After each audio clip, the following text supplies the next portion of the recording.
And is that a role of the leader to knowing that you've got different team members that have different backgrounds and different organizations to set the tone up front? Like to say, I want feedback. I want everyone's opinion. I want collaboration on this idea. Is that incumbent upon us as leaders to do that? Or how does that just naturally happen? It is incumbent upon us. And I think it naturally happens when we set the expectation for that, but then follow up the expectation with a demonstration of those behaviors. I can think of any time that I'm onboarding someone new to my team. In the first one-on-one I have with them, one, I seek to get to know them and really develop a rapport and to understand to the extent that they're willing who they are as a person.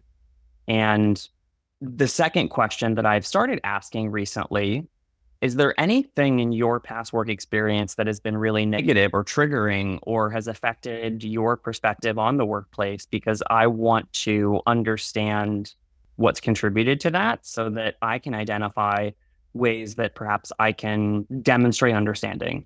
And so I think of a few folks who I've onboarded who have said, hey, one thing that's really triggering for me is setting a 15-minute meeting without any type of context. And most of them felt that way because that is how they were laid off. That's how they found out that they didn't have a job. There's a whole other conversation, Steve, that we could have about better ways to notify folks that their jobs have been impacted by reductions in force, because I think the 15-minute meeting on the calendar is a tell. And what I will say is now I ensure that if I want to chat with someone, if I do want to pick their brain for 15 minutes, I give them a heads up and say, hey, I'm going to put 15 minutes on your calendar. I want to talk through this project, this thing, and I just want to check in and see how you are. And so I think that's like a second responsibility that is incumbent upon the leader, which is walking the walk. So it's one thing to say, I want to create a space that is open, honest, where you can give me feedback. But then the second part of it is demonstrating that behavior. And one thing that I have really endeavored to create in the teams that I work with is modeling receiving feedback.